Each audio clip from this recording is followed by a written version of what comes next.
If you work in university maintenance, Grainger considers you an MVP because your playbook ensures your arena is always ready for tip-off.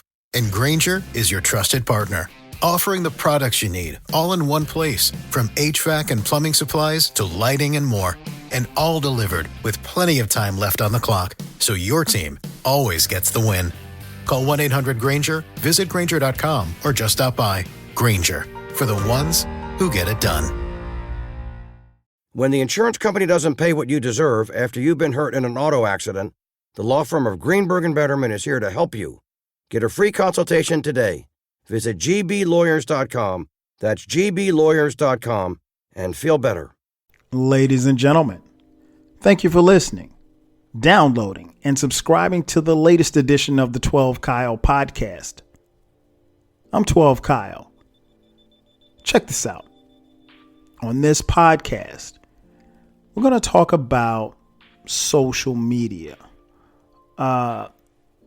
Social media, in a lot of ways, has helped enhance how we communicate. Some would say it has been to our detriment. Just depends on who you ask. But it's exposed a lot of things about us and how we actually, move about this world and our thoughts and ideas and our actions. Whether or not it's been a benefit, I guess it really just depends on who you ask. I started thinking about this actually just as I was looking at some things on Twitter. For me, I don't want to sound like the old guy in the room, but I am the old guy in the room.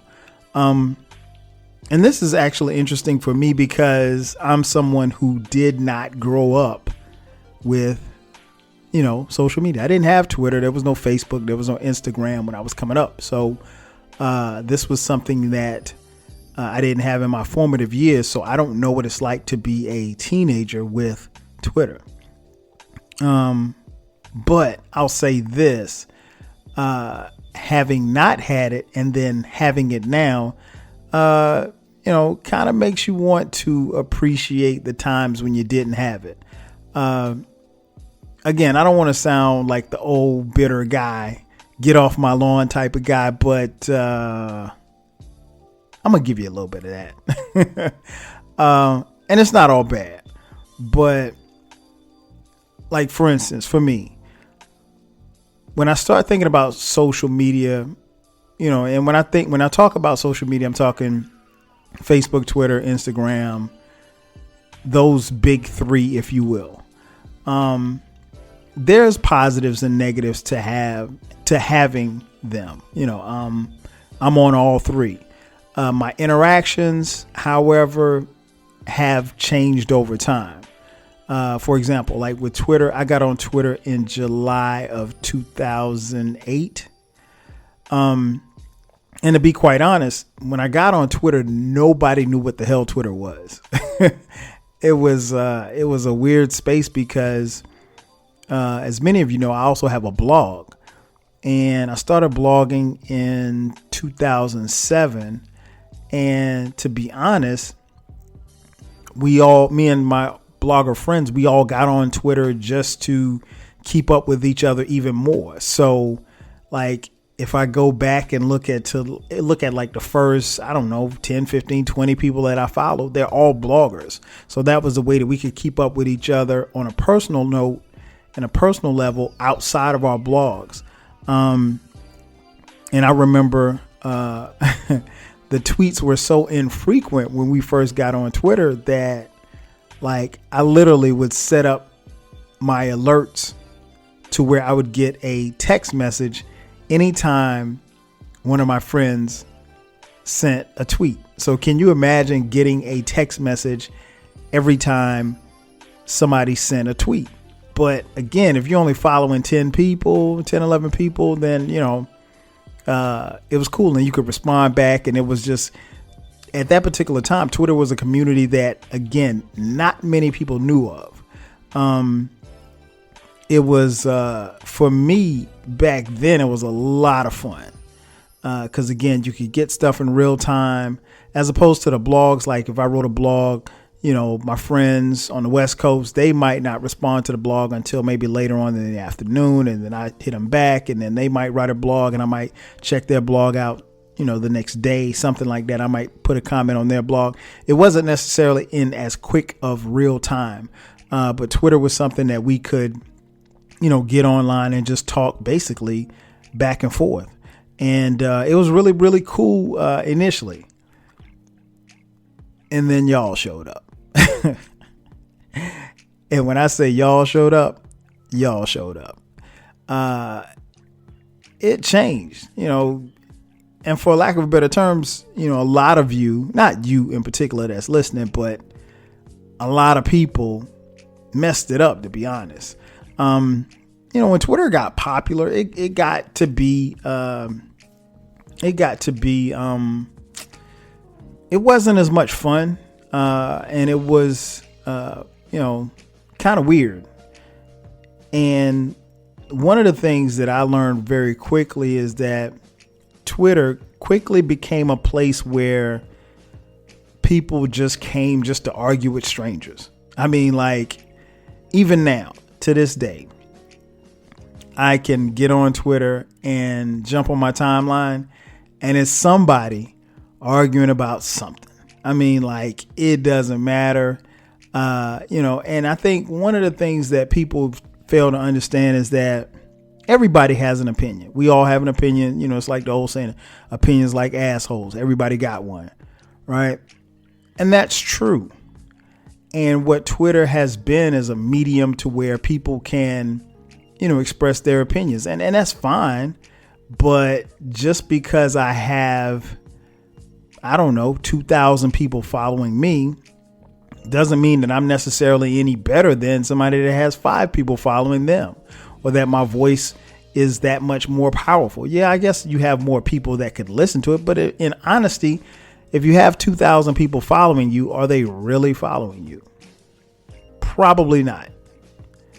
Because in reality, you probably only communicate with 1/10 of the people that follow you. So if you got 100 followers, you probably only communicate with 10 people on a consistent basis, of your followers, if you will. And to be honest, that probably is how it should be. So yeah, it just, right now, I don't care who you are. If you have, more than, I'd say 30 people following you, and you're following more than 30 people, you're probably at the very least, when you get online, you can see people arguing about something. Somebody's telling this person that they're wrong about their thoughts, and they're going back and forth, and it's just, it's annoying. In fact, I've gotten to the point now where, and I've been like this for a while, I really don't spend a lot of time on my timeline, because I've followed people and people have followed me back. And to be honest, some of the people that I've followed, I probably shouldn't have followed. And I keep telling myself at some point, I'm just going to go through and just, unfollow a lot of these people and mute some of these people. And well, no, I'm not going to mute them. I'm just going to unfollow them. There's no need to mute, but the mute button is really, really dope on Twitter. You should use that more often. I can mute words, and like one of the favorite words that I have muted from my timeline is the last name of the person that occupies the residence at 1600 Pennsylvania Avenue in Washington, D.C. That name is muted, so it doesn't appear on my timeline, because I don't want to see it, because I don't want to hear anything that has to do with that person.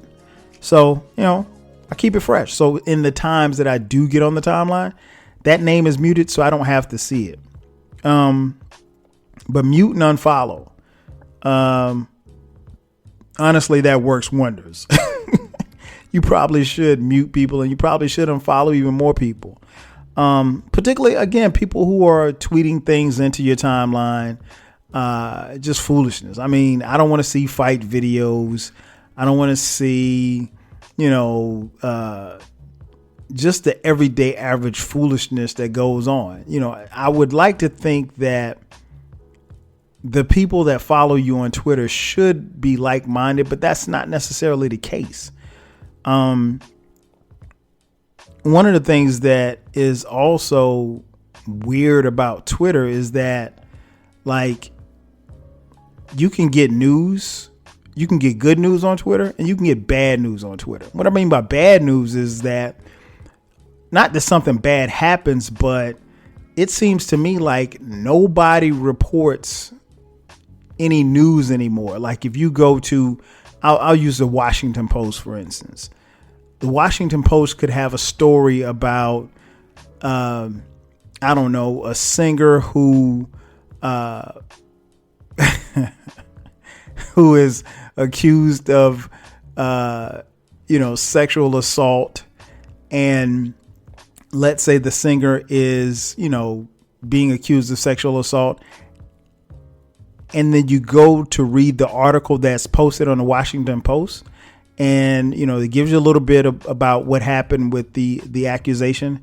And then you'll see somewhere in the body of the story, it'll say the reaction on Twitter was fierce and people were upset. And then you'll see like 10 tweets from different people that they randomly picked to make this article. To me, that's not news. I mean, like, I didn't log on to the Washington Post to find out what people on Twitter thought about this particular incident. You know what I'm saying? So it's like, it's almost lazy in a sense. And I know, yeah, everything happens on Twitter and everything happens in real time. And I mean, like, the only time that Twitter really ain't popping is at like 3 a.m. But you can get some dope conversations at 3 a.m. for the people who are up at 3 a.m. I've had a few. But yeah, the news ain't even really the news. I mean, you don't get stories because people always talk about when they're writing their stories, what the reaction was on Twitter. The person that occupies the White House could say something and, somewhere in the body of the article, it'll say the reaction on Twitter was fierce and it was split right down the middle. Really? That's lazy. The good news that you can get on Twitter, I think, like if I wanted to find out, like if somebody said, okay, well, hey, did you hear about the earthquake that happened in Guam?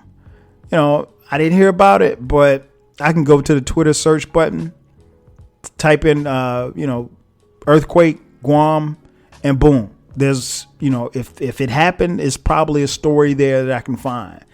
So that's cool. But, Twitter has its positives and negatives. I'm finding just on a personal note that I spend less and less time on it. It's definitely not like how it was back in the day. One of the other things that happens on Twitter quite often is Twitter beef and clapbacks. I mean, I've seen people make news headlines about Twitter beefs and Twitter clapbacks. Somebody said something smart back to them. That's just stupid. Let's call it what it is. I mean, like, that's not a story. What it is, it's gossip. And people participate. And people are right there to see this celebrity go back and forth with that celebrity. Or people are there to participate to see this singer go against this singer. Or this rapper say something about this rapper. And everybody's in the gallery watching. Nobody cares.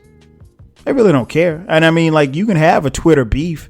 Drake can say something bad about Kanye and it'll make headlines. And, Kanye will say something bad about Drake, and you'll have the Kanye fans chiming in against the Drake fans, and that'll go on for about 48 hours. And that's it. Because in the Twitter world, that's about how long stuff lasts. Any controversies that you have that happen on social media, just wait 48 hours. It'll be over. Because people will find something else to be upset and mad about within 48 hours. You got beef? Oh, your beef will last about 48 hours. If you think I'm lying, check the next time something drastic happens or the next big controversy that happens, because I'm pretty sure at the time of this podcast, whenever you listen to it, there's going to be some controversy that happens on Twitter, and watch it play out, and see what happens 48 hours later. People forget. Stuff doesn't stick with people that long. So, you know, I'm not big on the clapbacks and Twitter beef and all of this stuff like that. It's just, I mean, it's a lot of negative energy. And I would implore anybody that's listening to this podcast, be careful about what you allow yourself to see and hear and read, because it can negatively affect you. And so, and I'm not telling you to get off Twitter, because I mean, I'm sitting here kind of bashing Twitter, but I mean, I'm on Twitter. I'm not on it like that, like I used to be honest. I mean, if you check my timeline, pretty much I talk to the same people just about every day or every other day. And those are my people. That's it. And I think I've, you know, virtually been able to create and establish some friendships that, you know, go a long way.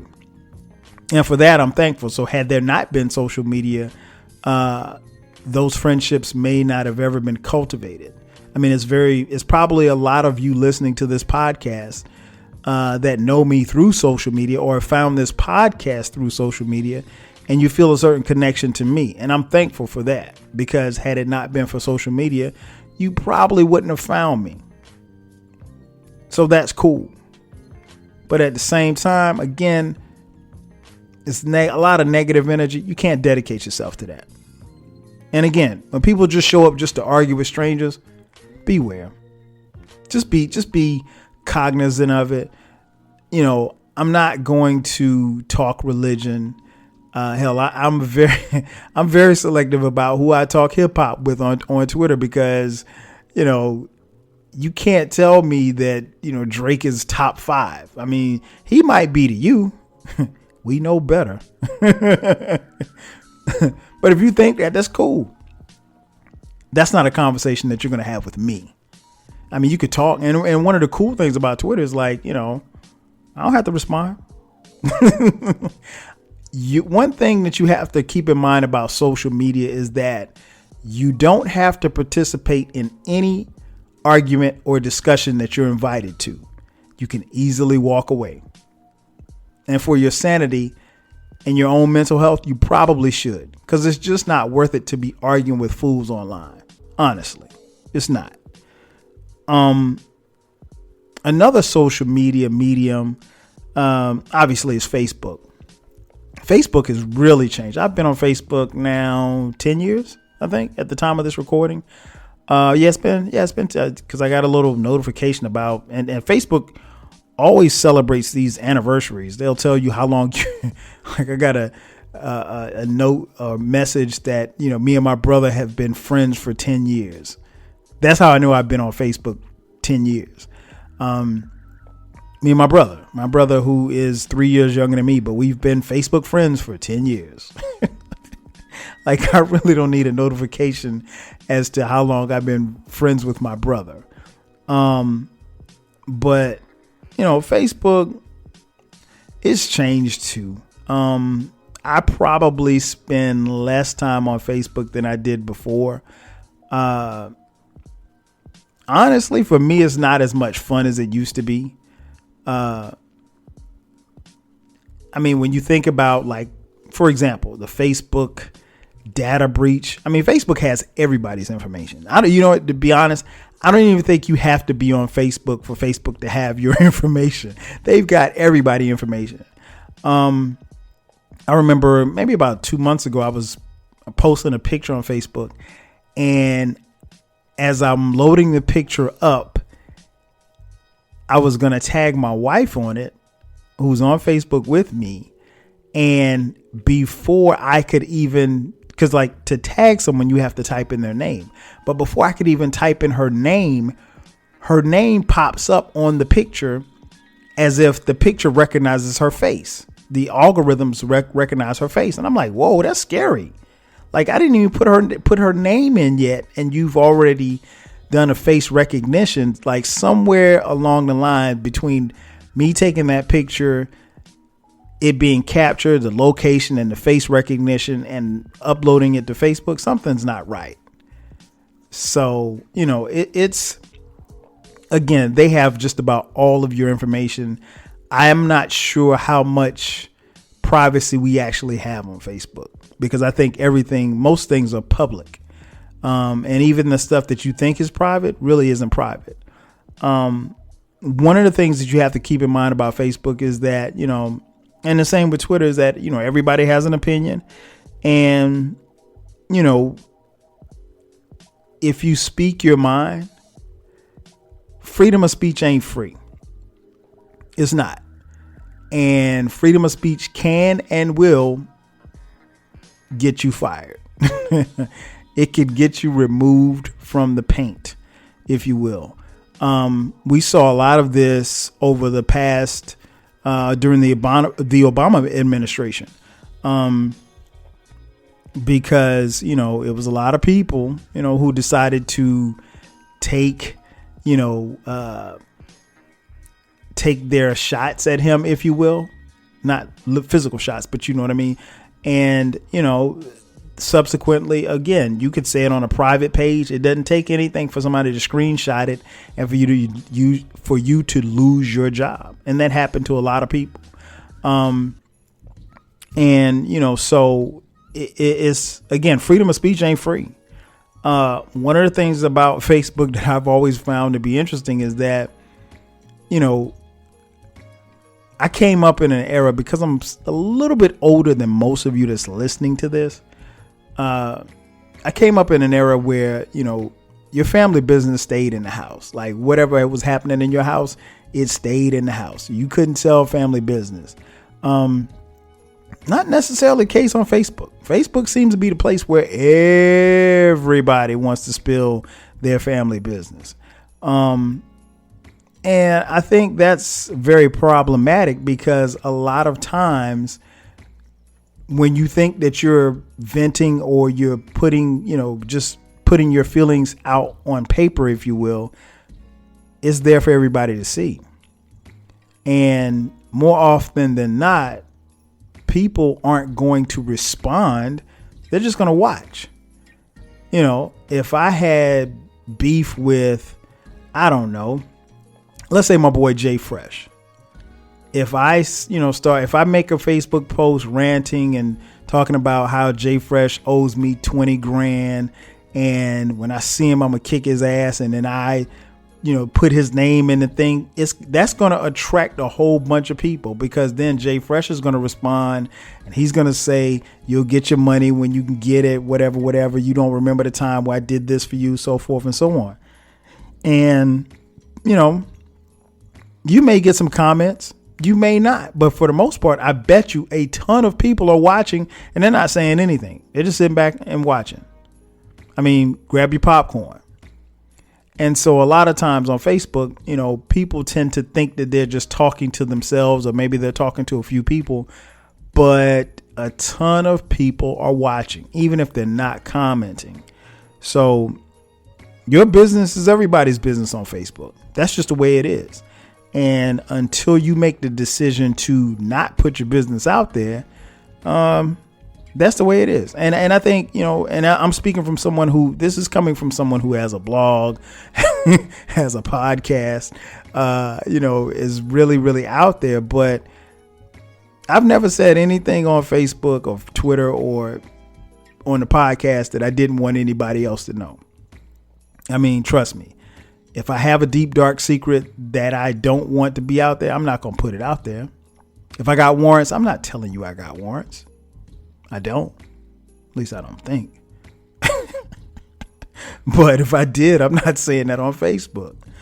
One of the features that you should use on Facebook is to unfollow and unfriend. Unfollow simply means is that you're not following their page. You can still be Facebook friends with someone, but you're just not following their page. I do that with quite a few people, because I think what I ended up doing was, at one point in time, I was, accepting Facebook friend requests from people who I went to, high school with, or people from my hometown. And I didn't really know them like that, but, I didn't want to seem like a jerk. So I would accept their friend requests. And then when I'm scrolling down the timeline and stuff and I'm seeing their posts, I'm like, I don't want to see all of this. So what I ended up doing was just unfollowing people. And then in some cases not accepting Facebook friend requests at all. And again, I do that for me because, some of that stuff, most of that stuff I don't want to see. And given the fact that I spend less and less time on Facebook now, I miss a lot of stuff. And I miss a lot of stuff on Twitter too. I remember at one point in time for me, it was almost like I felt like I had to be on Twitter. And then if I was off Twitter, like if I missed something, like I always felt like I was missing something. Like even when I would get back to my phone, it'd be like, okay, let me check and see what I missed. Now, man, I could go hours, I can go days, without even checking and seeing what's going on. And I think at some point, I know I keep telling myself I'm still on it because of the podcast. But to be honest, I'm not. I'm on it probably more so because of the few interactions that I have with people. I value those. But no, I don't want to hear about, what happened on Wall Street. I don't want to hear about, the political climate. I don't want to hear about this because I see enough of that already. I don't want to talk about it. I don't want to see it. So, but yeah, I would definitely recommend the unfollow and the unfriend. I haven't really unfriended a lot of people, but I think that's good to do so. I unfriended somebody recently and, and they deserved it. I mean, I guess the best way I can say it is the person that I just recently unfriended. And if they're listening, I really don't care. I wasn't friends with them. I was friends through an association. So, I don't even want to be Facebook friends anymore. It's cool. People have unfriended me, I'm sure. I don't really care. It's not something that I track. But no, I'm good. I don't think anybody's, paying my bills or cutting checks to me. So if that's not happening, I think I'll be okay. But yeah, Facebook, again, that's something that, you got to be careful about what you say. I think for me, I'm to the point, I know in years past, I would post a lot of stuff, post articles and stuff like that. Now, I don't post anything on Facebook. All the stuff I post is about the blog and the podcast. That's it. Because I don't want to post, what I think about the speech that the president of the United States gave, because I don't want to have the commentary with my Facebook friends because I don't care. I mean, I don't, I don't know. Maybe I'm over it. I don't want to. And then the notifications. Oh my gosh. Notifications are so annoying. I'll post pictures of myself or the family or the kids. I'll do that. But, articles and stuff like that, like I used to in years past, I don't do that anymore. And will somebody please get rid of the Facebook poke? It is so annoying. So annoying. I don't know the purpose. And what's weird is now sometimes I'll get a Facebook poke from people who I'm not even Facebook friends with. So I block them or spam them. That's not cool. The other social media, that I deal with is Instagram. Instagram is actually cool. I got no beef with Instagram. Instagram is pretty cool. Mostly involves pictures. Although there's some of you out there who, if you're posting more posts that have words than you do pictures, something's not right. I had one of my boys tell me, he said, if a woman is posting a bunch of Instagrams and she's got more letters than she's got pictures, she's crazy. Now, I don't know how true that is, ladies. You tell me if I'm wrong. But Instagram is cool. Instagram is cool. I mean, I think a lot of people like Instagram because it satisfies the purpose of, hey, I can look at this picture real quick and I can decide whether I want to like it or not. And then you keep moving, or you can just keep scrolling. You can keep scrolling. I caution people to understand that, what you see on Instagram isn't always necessarily what you get. You know, people will fake and front and stunt on Instagram. I mean, I guess that's the purpose of it to some degree, because you're living or showing what you're living like through your pictures. You know, very few people have a bad day and, you know, post a bunch of pictures on Instagram. It's usually showing them being lit or, you know, dope or whatever superlative you want to use. But yeah, I think Instagram is cool. Like I said, it satisfies the purpose of just, you know, that quick instant gratification of liking a picture or what have you. The one question I have about Instagram, and maybe somebody can help me out, what's the shelf life on Instagram models? And I'm only asking because, like, I see a lot of Instagram models, and, you know, I don't know. I mean, I know some of these women are getting body enhancements, and I just want to know, what's the shelf life? I mean, like, after your Instagram model between 25 and 28, you know, what do you do? Like, do you collect retirement? You know, do you go somewhere? You know, do they throw a party for you or something? You know, I want to know. And why do Instagram models, and not just Instagram models, but women in general, I hate to throw all of you women into this category, but why do some women on Instagram, when they take that picture, they throw their little foot up in the air? Like the foot is like slightly elevated off the ground. What's up with that? Please, somebody explain to me what that is. Like, I see that in just about every picture from Instagram models, and then, you know, just ladies in general, people that I know on Facebook, on Instagram. What's up with the foot off the ground? Put your foot on the ground. Again, I don't want to rant on social media. It has this, you know, positives and negatives. I guess for me, things have changed so much over the years that I find myself using less and less of Twitter and, you know, Facebook, and probably a little more of Instagram. But even that is, you know, very limited, if you will. I remember getting the update on my iPhone, and it's, you know, the iPhone has this new thing where it shows you your screen time and shows you basically what you've done in the past week as far as the apps that you spend the most time on. And, you know, I remember looking at it for the first time. I got the first numbers that they read out once I did the update. And man, you know, Twitter was up there. I mean, like, Twitter had the most time. And I was like, wait a minute, this is not right. And then so I started cutting it back. And, you know, I just don't spend as much time on it because it's still cool. I still enjoy the interactions, but the overall experience, it ain't what it was. You know, and I guess I could say that about most social media. It ain't what it was. And I don't know if it'll ever be what it was because, you know, things have advanced. It's not, you know, we've gone from MySpace to, you know, Facebook. So, you know, things have changed, and maybe I'm just resistant to change, or maybe I'm just old, or maybe, just maybe, I don't really care. That's going to do it for me. Thanks again for checking out the latest edition of the 12 Kyle podcast. I'm your boy 12 Kyle. I'll catch you guys next time. 5,000. If you work in university maintenance, Grainger considers you an MVP because your playbook ensures your arena is always ready for tip-off. And Grainger is your trusted partner, offering the products you need all in one place, from HVAC and plumbing supplies to lighting and more.